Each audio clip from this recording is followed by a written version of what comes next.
사도행전은 계속해서 나면서부터 못 걷던 자가 걷게 된 사건을 전해주고 있습니다. 오늘 말씀도 이어지고 있는 말씀입니다.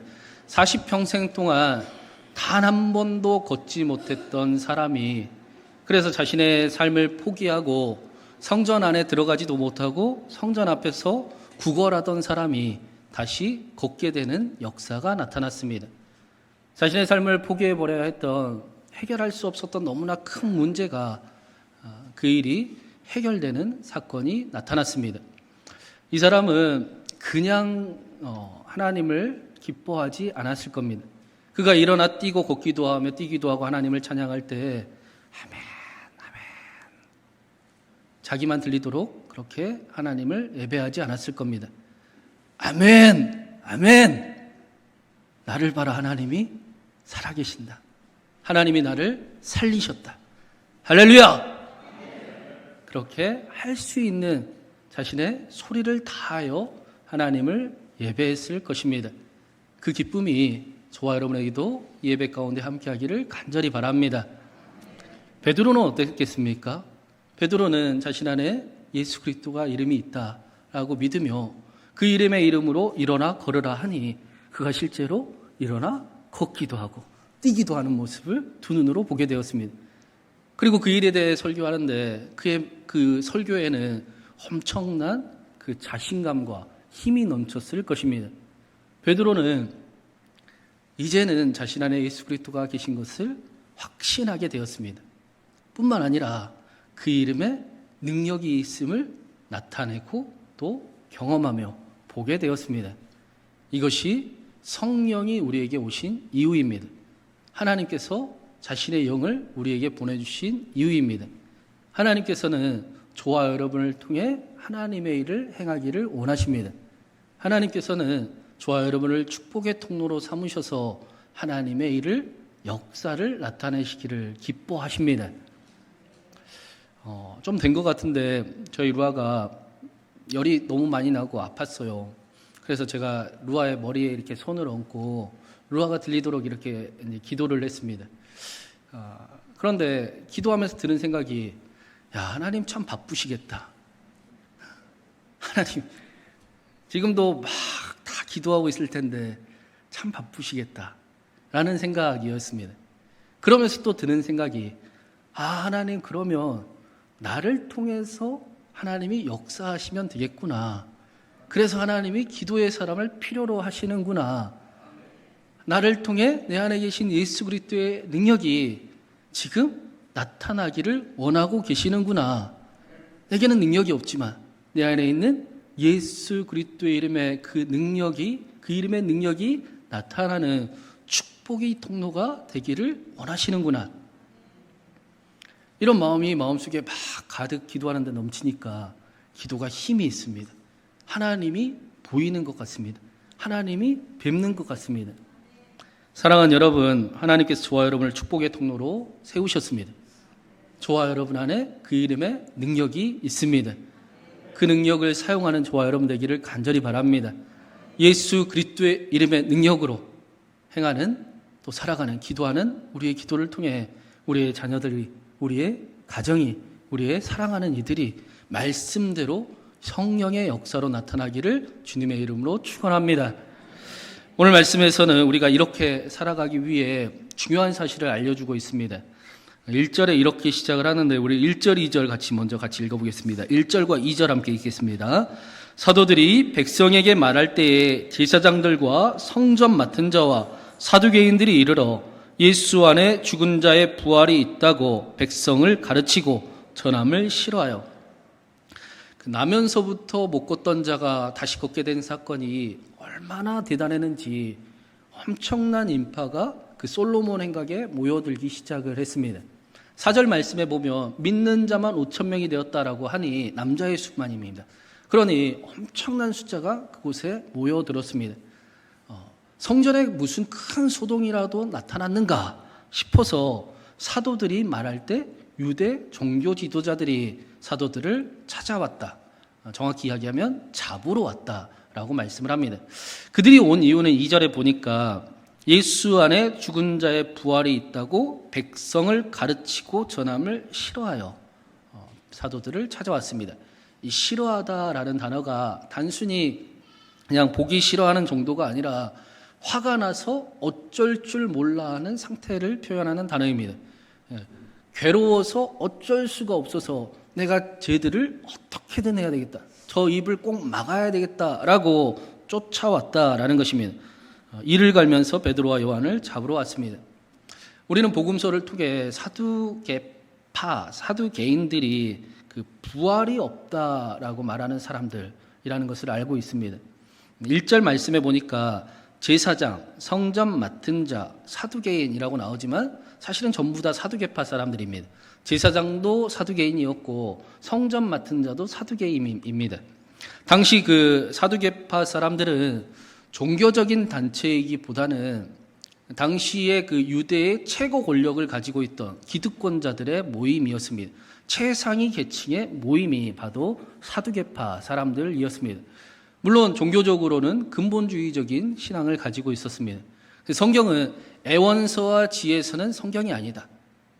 진짜 성경은 모세오경만이 진짜 성경이다라고 믿는 그런 계파였습니다. 그래서 모세오경에 정확히 부활에 대한 표현이 말씀이 없기 때문에 부활은 없다라고 주장을 하기도 했습니다. 그런데 오늘 말씀을 자세히 보면 이들이 부활이 없다라고 말한 것이 부활을 안 믿어요가 아니라 부활을 싫어해요 라고 이야기를 하고 있습니다. 부활을 안 믿을 수도 있지요. 그래서 부활이 없다라고 이야기할 수 있지 않습니까? 여기 중에도 부활이 그렇게 무슨 의미가 있는가 하고 교회를 다니는 사람도 있을 수도 있을 것 같습니다. 그냥 교회만 왔다 갔다 하면 되지 그 부활 그런 복잡한 것까지 알아야 되는가? 무슨 의미가 있나라고 그냥 부활이 있는지 없는지도 상관없이 교회를 다니는 사람도 있을 수도 우리 교회는 없겠죠. 있을 수도 있을 겁니다. 그런데 오늘 말씀에 사두개파 사람들은 부활을 싫어했다라고 말씀합니다. 왜 부활을 싫어했는가? 왜 이들은 부활에 대해서 전하는 그 사도들의 모습을 끔찍하게 여겼는가? 1절 말씀에 보니까 사도행전을 기록한 루가는 그 유대 권력자들이 전부 다 사두개파 사람임에도 불구하고 제사장, 성전 맡은 자, 사두개인들이 앞에 찾아왔다라고 일부러 적고 있습니다. 그리고 6절에 보니까 대제사장이 안나스와 가야바라고 말씀을 합니다. 이 안나스와 가야바가 예수님을 그 거짓 재판했던 사람들이지요. 당시에 최고 서열 1위의 사람들이었습니다.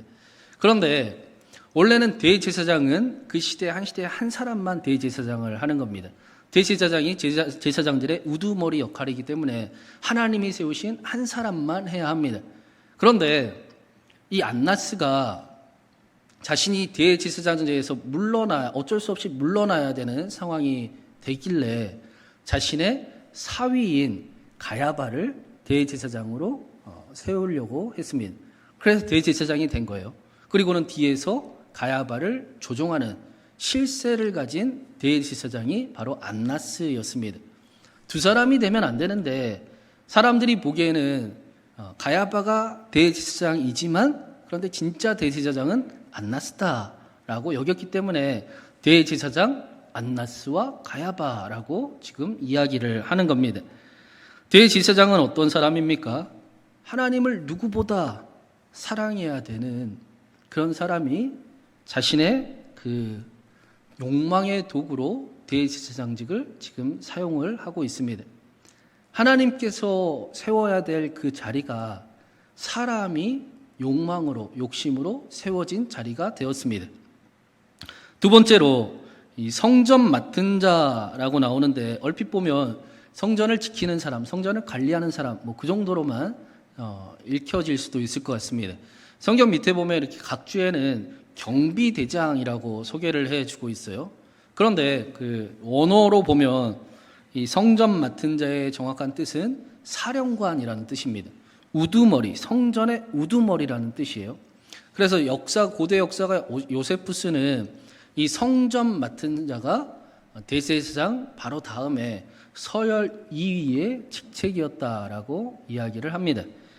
지금 대제사장에 이어서 그 다음 권력을 잡은 자가 사도들 앞에 서 있는 겁니다. 사도들을 잡으러 온 것입니다. 말씀드렸듯이 사두개인들은 당시 그 유대 권력의 유대 사회의 최고위층, 가장 큰 권력을 가진 사람들이었습니다. 그렇기 때문에 이들의 공통점은 무엇이었는가? 세상이 변하면 안 됩니다. 자신들도 변하면 안 됩니다. 세상이 변하면 자신들의 지위와 권력을 빼앗길 수도 있습니다. 그런데 부활은 세상을 변화시키는 능력을 가지고 있습니다. 죽음도 두려워하지 않게 만듭니다. 생명을 걸어서라도 자신의 삶의 자리를 새롭게 하는 능력을 가지고 있습니다. 그래서 사두개인들은 세상을 변화시키고도 남을 그 부활은 있어서는 안 되는 것, 부활을 싫어했다라고 말씀을 합니다. 다시 말하면 부활을 싫어했다라는 것은 변화를 싫어했다라는 것입니다. 세상도 변하면 안 되지만 자신도 변하면 안 됩니다. 하나님의 복은 받고 싶지만 자신은 절대 변화되기 싫어하는 모습, 하나님이 끔찍하게 여기는 그 모습, 말씀이 아무리 들려도 하나님의 은혜는 원하지만 자신은 조금도 새로워지기를 거절하는, 싫어하는 모습, 그 모습 때문에 하나님께서 하늘의 보좌를 버리시고 이 땅에 우리를 찾아오셨습니다. 저는 저와 여러분이 날마다 새로워지기를 바랍니다. 우리 예배가 날마다 더 하나님을 바라보는 예배가 되기를 간절히 바랍니다. 하나님을 찬양하는 사람들, 하나님을 예배하는 사람들, 그래서 하나님이 새롭게 하심이 경험되는 이 예배가 우리 신광교회가 되기를 간절히 바랍니다. 이 변화는 억지로 하는 변화가 아닙니다. 두려워해야 되는 변화도 아닙니다. 생명의 변화입니다. 우리를 구원하는 변화입니다. 우리를 더 안전하고 더 빛으로 이끌며 더 우리를 사랑이 가득한 삶을 살아가게 만드는 복된 변화입니다.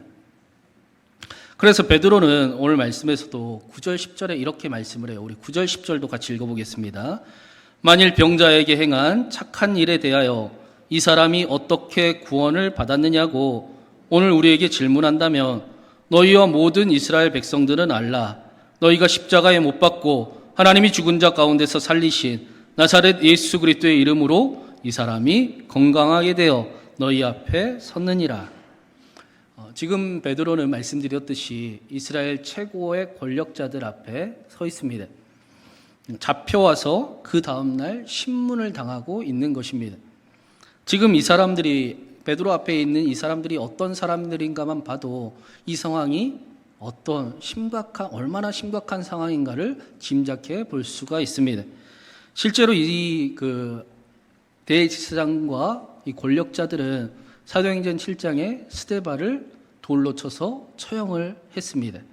베드로와 요한은 나면서부터 못 걷는 자는 지금 스데반처럼 돌에 맞아 죽을 위기에 죽음의 위협 앞에 서 있는 것입니다. 그런데 성령의 임재를 경험한 베드로의 삶이 완전히 바뀌었습니다.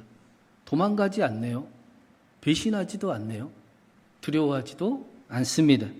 오히려 이 재판장을 바울처럼 설교단으로 바꾸고 있습니다. 성령이 임하심으로 나타난 그 베드로의 놀라운 변화가 자신의 삶을 바꾸는 능력이 되었습니다. 그리고 말씀하기를 너희가 나면서부터 못 걷는 자가 다시 걷게 된 그 일이 어떻게 되는지를 알고 싶으냐. 너희가 십자가에 못 박은 예수 그리스도를 죽은 자 가운데 다시 살리신 나사렛 예수의 그리스도의 이름으로 이 사람이 지금 너희들 앞에 건강하게 서 있는 것이니라. 40년 동안 단 한 번도 걷지 못하는 자에게 어떻게 구원이 임했습니까? 우리가 십자가에 못 박았으나 하나님께서 죽은 자 가운데서 살리신 나사렛 예수 그리스도의 이름이 이 사람을 일어나 걷기도 하고 뛰기도 하며 하나님을 찬양하게 하는 하나님의 능력이 나타나는 사람이 되게 하였습니다. 우리는 이 말씀을 계속 보고 있어요. 사도 베드로는 성령이 임하시고 나서 설교할 때마다 너희가 십자가에 못 박은 예수를 하나님께서 다시 살리셨다라고 계속해서 반복적으로 전하고 있습니다. 하나님께서 우리를 다시 살리시는 그 일을 베드로는 지금도 전하고 있습니다. 성령이 임하신 다음에 똑같은 메시지를 설교에 기회가 있을 때마다 전하고 있는 것입니다. 이것이 복음의 정확한 메시지이기 때문입니다. 복음은 무엇입니까? 우리가 십자가에 못 박아 죽인 예수 그리스도를 하나님께서 다시 살리셨습니다. 우리는 지난 한 주간도 예수 그리스도를 십자가에 못 박았습니다. 그러나 하나님께서는 이 시간 우리 안에 다시 예수 그리스도를 살리고 계십니다. 우리는 수없이 하나님을 배반을 합니다. 그러나 하나님께서는 지금도 우리 안에 아니 나는 너를 끝까지 사랑할 것이다 라고 하나님의 사랑을 알려주고 계십니다. 우리는 여전히 문제 앞에 한없이 작아지고 실패합니다. 그러나 하나님께서는 우리에게 하나님의 더 크고 놀라우심을 알게 하십니다. 새롭게 하십니다.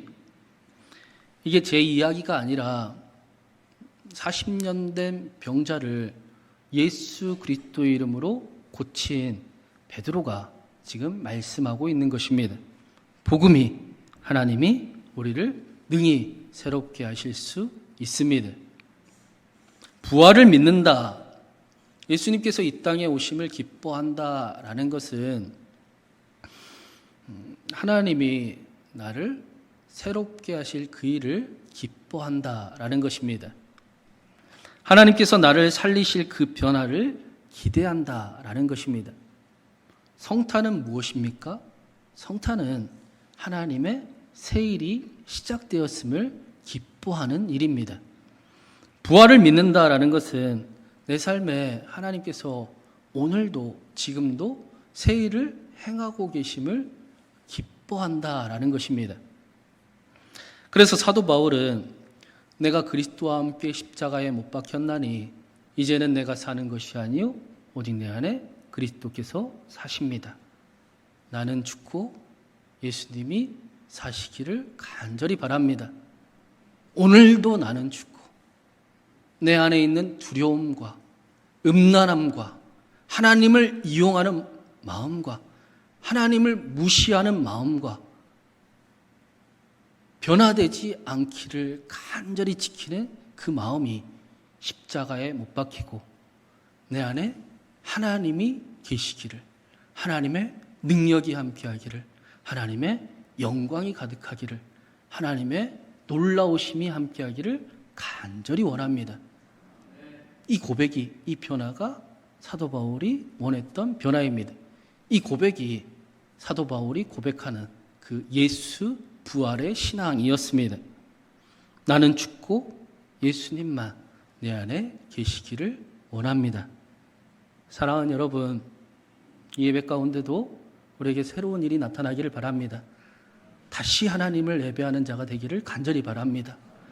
더 이상은 하나님을 무시하지 아니하고 하나님, 내가 하나님을 사랑하기를 간절히 원합니다. 여러분, 회개는 무엇입니까? 회개는 하나님 앞에 두려워 떠는 것이 아닙니다. 하나님, 내가 하나님 다시 사랑하겠습니다. 내가 다시 하나님과 함께하기를 원합니다. 다시 하나님의 꿈을 꾸기를 바랍니다. 다시 하나님을 예배하는 것을 기뻐하기를 원합니다. 다시 어디를 가든 하나님과 동행하는 삶을 살아가기를 원합니다. 하나님 사랑합니다.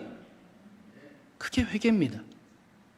그래서 오늘 말씀에 베드로도 12절에 이렇게 말씀을 하고 있어요. 우리 12절 말씀 같이 읽어보겠습니다. 다른 이로서는 구원을 받을 수 없나니 천하 사람 중에 구원을 받을 만한 다른 이름을 우리에게 주신 일이 없음이라 하였더라.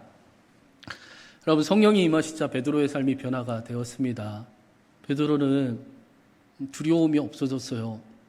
자신 안에 예수 그리스도가 계심을 확신하게 되었습니다. 세상 권력에 떨지 않습니다. 하나님이 더 크심을 알기 때문입니다. 세상 큰 일에 막막해 하지 않습니다. 하나님이 내 안에 계시기 때문입니다.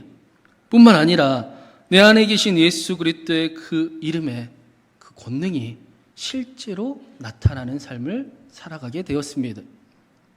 40년 된 병자가 다시 일어나는 역사가 나타났습니다.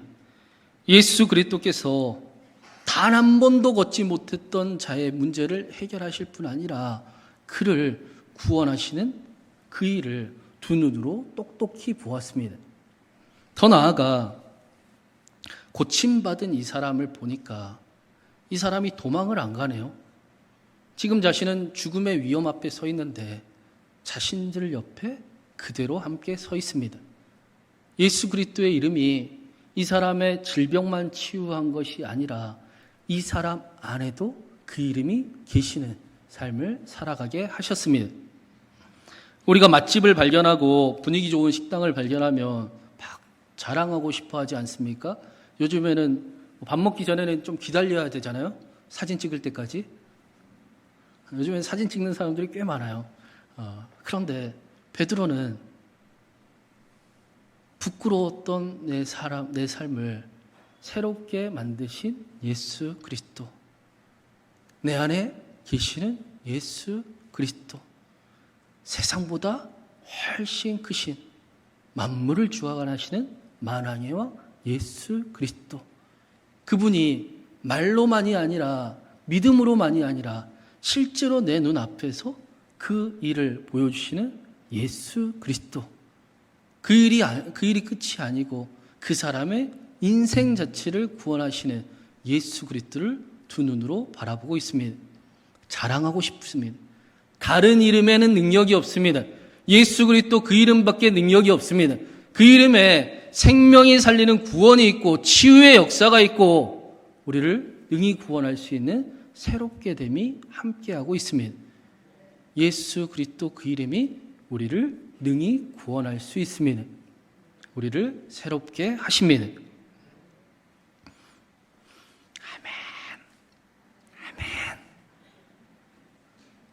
아멘. 아멘. 오늘 말씀을 보니까 우리에게 놀라운 장면을 하나 더 보여주고 있어요. 1절 말씀을 자세히 보면 베드로와 요한이 잡혀가기 전에, 그러니까 복음을 전하고 있을 때 대제사장과 유대 권력자들이 찾아왔습니다. 그리고 나서 잡혀갔으니까 거기 있던 수많은 모여있던 사람들이 베드로와 요한이 잡혀가는 것을 받지 않겠습니까? 여러분, 그러면 어땠을까요? 야, 멋진 소리 많이 하더니 잡혀갔네. 그랬을까요? 오늘 말씀에 보니까 4절에 이렇게 말씀합니다. 우리 4절 말씀 보겠습니다. 말씀을 들은 사람 중에 믿는 자가 많으니 남자의 수가 약 5천이나 되었더라. 사도들이 잡혀가는 것을 보고도 그들은 말씀을 붙잡았습니다.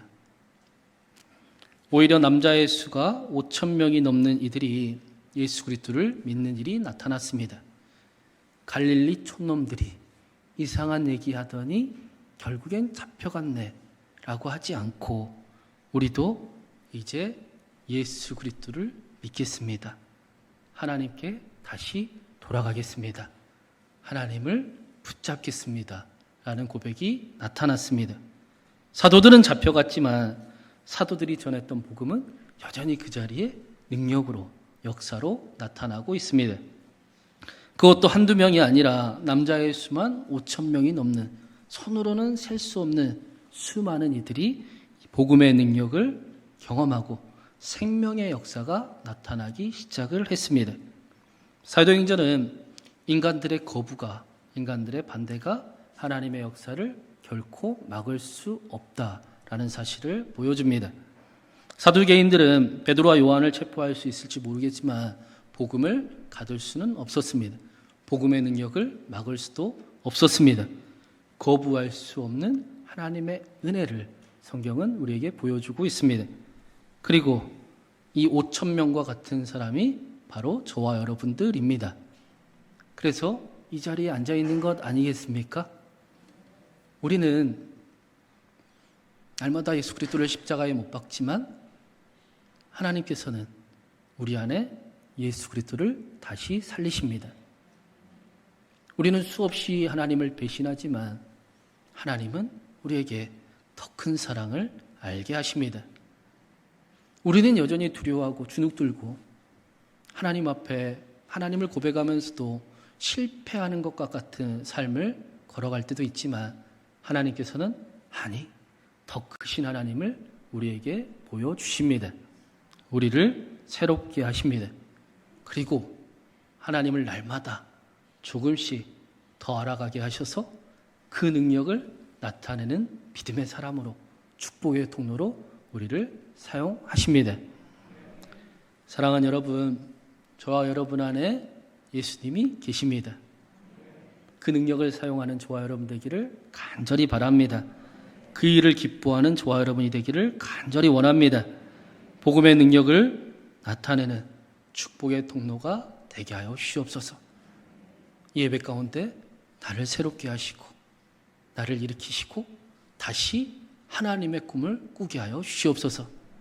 저와 여러분을 통하여 우리의 가정에, 우리의 삶의 자리에 사랑하는 이들에게 오늘 말씀처럼 생명의 역사가, 치유의 역사가, 놀라운 새롭게 되는 변화가 나타나게 하여 주시옵소서. 하나님의 놀라운 역사가 예수 그리스도의 이름을 통해 나타나기를 주님의 이름으로 축원합니다. 축복의 통로가 되기를 간절히 바랍니다.